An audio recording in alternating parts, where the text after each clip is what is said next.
My sister sent me a message telling me to unalive myself. My mother read it, laughed, and called her hilarious. That was the moment I knew I had to escape. This is the story of how I secretly planned my getaway, survived their attempts to stop me, and finally broke free from a house that was more of a prison than a home. The moment I told my mother I wanted to move out for college, her face crumpled. She started wailing, her voice escalating into a hysterical scream, accusing me of not loving her. My sister, drawn by the commotion, walked into the room and asked what was wrong. "She doesn't love me," my mom shrieked, pointing a trembling finger at me. "She wants to leave me." Without a word, my sister pulled out her phone. A moment later, a notification pinged on my own device. It was a DM from her, a torrent of pure, unadulterated venom. "You dumb," it began.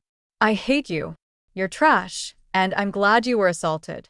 No one loves you, and no one ever will. How dare you make my mom upset? She was nothing but kind to you, and all she ever wanted was for you to stay. You're never going to amount to anything. I know you've been feeling suicidal, so why don't you just go ahead and do it? No one will care. Your boyfriend dumped you last year, which just proves that no one gives a about you. I hope you get violated again. But I should probably stop talking before you call the cops on me like you used to do to Mom when we were kids. There's so much more I'd love to say to you, but I don't want to be a bully." The words swam before my eyes as hot tears began to stream down my face. I looked up to see my mother watching me, and as she saw my tears, a slow, cruel smile spread across her face. Then, she started to laugh, a loud, uncontrollable cackle. "Oh, she's hilarious," she gasped, clutching her stomach. "You're going nowhere," she said to me, her voice dripping with malice, before turning and walking away. I wanted to run, to flee that very second, but I was frozen, trapped by a wave of despair. I didn't even know where I would go. I tried to take a deep breath, to steady my racing heart, but then my sister re-entered the room.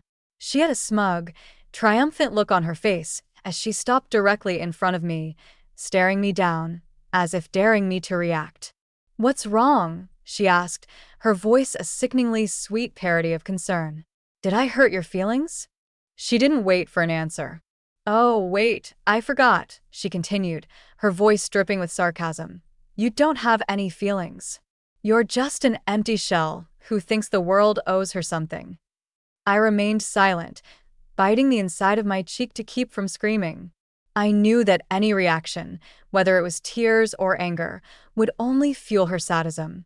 She leaned in closer, her voice dropping to a conspiratorial whisper. "You're such a pathetic little crybaby. No wonder no one wants you around." Then, before I could even process what was happening, she moved behind me and flicked the back of my head with her finger. The sharp sting made me stumble forward. She let out a short, barking laugh.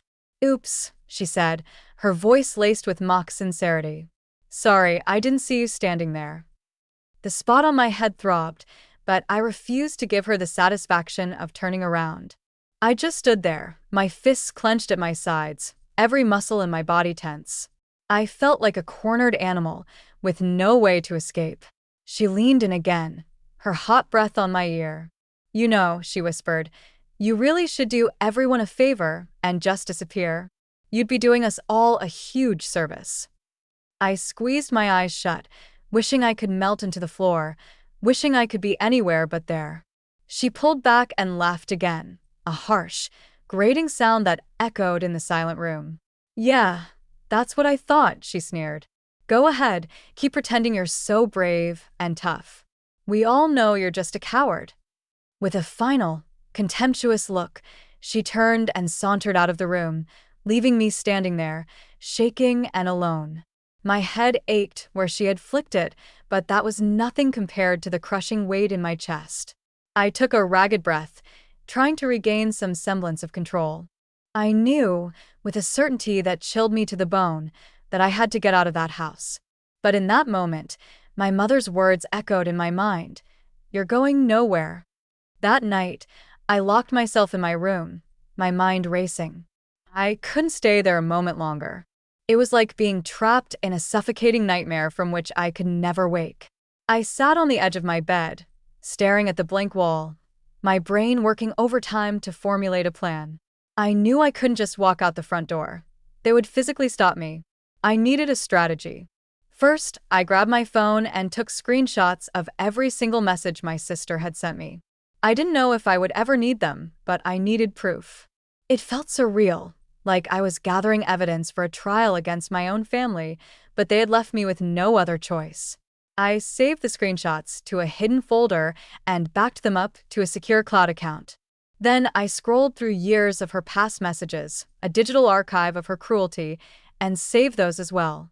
Every insult, every threat, a painful testament to the years of abuse I had endured. I tried not to linger on the words, knowing they would only break me down when I needed to be strong. Next, I made a list of essentials: clothes, my laptop, a few treasured books, and the cash I had been squirreling away from my part-time job. I had about $300 hidden in a shoebox, not a fortune, but hopefully enough to get me to safety. I began to pack a small bag, moving with a stealth I didn't know I possessed, carefully rolling my clothes to save space. I stuffed my laptop and charger in, then buried the cash at the very bottom, beneath everything else. My heart pounded against my ribs with every move, a frantic drumbeat of fear and adrenaline.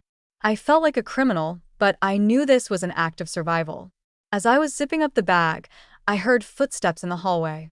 I froze, my blood turning to ice. The doorknob rattled. I had forgotten to unlock it. "Open the door," my mom's voice, sharp and laced with suspicion, cut through the wood. For a terrifying second, I considered not moving, but I knew that would only make things worse. I forced my trembling legs to carry me to the door and unlocked it. She pushed it open and stood there, her arms crossed, her eyes narrowed into angry slits. Her gaze immediately fell on the packed bag on my bed, and a look of cold realization dawned on her face. "What the hell do you think you're doing?" she demanded, her voice dangerously low. I tried to stay calm, to think of a plausible lie. "I'm just packing some things for college," I said, my voice shaking despite my best efforts. "I just wanted to be prepared." "Don't you dare lie to me," she snapped, stepping into the room and closing the distance between us. "You think you can just walk out of here after everything I've done for you?" I swallowed hard, my mouth suddenly as dry as dust. "I'm not trying to leave right now," I said, forcing a weak, placating smile. "I was just getting organized. I'm not going anywhere." She didn't believe me for a second. I could see it in her eyes. She took another step, her face just inches from mine. "You think you're so clever, don't you?" she hissed. "You think you're going to run off and have this perfect little life? Well, you're not. You are not going anywhere." "I know, Mom," I said, my voice barely a whisper. "I know I'm staying here." "I'm sorry." I hated the words as they left my mouth, hated the taste of submission, but I knew it was the only way to de-escalate the situation. She stared at me for a long, tense moment, her eyes boring into mine, searching for any sign of deception. I forced myself to hold her gaze, to keep my expression neutral. Finally, she stepped back, her lips curling into a triumphant sneer. "That's right," she said. "You're not going anywhere. You belong here with your family. Don't you ever forget that." I nodded, trying to look as defeated and broken as I felt. "I won't forget," I said quietly. She gave me one last withering glare before turning and leaving, slamming the door behind her with a force that shook the walls. I let out a long, shaky breath, feeling like I had just survived a hurricane. My hands were still trembling as I finished packing, stuffing a few more essential items into the bag. I would not let her win. I would not stay there and let them slowly, systematically destroy me. I didn't know exactly how I was going to do it yet, but I was going to get out of that house. I had to, even if it meant sneaking out in the dead of night. I would not let them break me anymore. I was escaping, and I didn't care what it took. I should also mention that I had managed to secretly contact an old acquaintance. I had confided in her about my family situation, and as it turned out, she and her family had some inkling of my mother's volatile nature. They told me they would be willing to take me in, on the condition that I made my way to them on my own and didn't tell a soul where I was staying. That was my destination. My hands are shaking as I write this, but I am currently on my way to a domestic violence shelter. I am terrified. The family who had originally offered to take me in backed out. They said that my mother is far too scary when she's angry, and in the off chance that she found out where I was, they were afraid she would do something crazy to them. They weren't willing to take that risk. I'm devastated by their decision. She wouldn't have even known I was there. How could she have possibly found out? They live hundreds of miles away. Right now, I know I look like a mess. It all happened so fast. The night I finally made my move, my mom caught me as I was slipping out the door. She threw a vase at my head, screaming the most vile, hateful things. She threatened my life. I didn't even have time to shower or change. I look and smell terrible. I am now at the emergency room, getting my medication. The domestic violence shelter is paying for it. I'm so afraid of being judged by the hospital staff because I literally rolled out of bed and ran for my life. But I had to escape. The shelter itself is surprisingly nice. It's an incredible relief not to be constantly yelled at, not to fear for my life every time I close my eyes. The only downside is the 30-day limit. I have to be out in a month. Luckily, I have a job interview lined up. I don't know the best way to approach it, but I think I'm just going to be honest and tell them that I'm in a shelter and I desperately need the job. It's at a local cinema, which would be amazing. My friend and her parents also had a change of heart. They said I could stay with them if I don't have anywhere else to go after the 30 days are up. I just have to find a way to buy a ticket to get there. It's been nearly 3 years since I posted here, desperate for help. For some reason, these old posts popped into my head, and rereading them, I just want to hug the person I was back then. I had forgotten how truly awful things were. I also want to hug every single one of you who offered me advice and support. I wrote down your suggestions, and I used them. I really did. So, here is the final update to the saga, and I'm so happy to say that it's a good one. The shelter I stayed in was brand new and incredibly nice. The staff told me how cramped the old one was, so I was extremely lucky to have arrived when I did. After the first day, my nerves finally began to settle, and I felt like I could breathe for the first time in years. There were about 7 other women there, and we each had our own room with a private bathroom. I was the youngest resident, and the other women took me under their wings, giving me life advice and even doing my makeup for my job interviews. We took turns cooking, as per the rules, and we developed a wonderful camaraderie. The staff was amazing, and they also talked to me about life, offering guidance and support. I felt so safe there, thanks to their security measures. Oh, I almost forgot, a local church group came by to give us quilts they had made, and I still have mine. Sometimes I snuggle with it and think about how far I've come. I love that quilt, and I wash it very carefully. We also had group and individual therapy, which helped me immensely.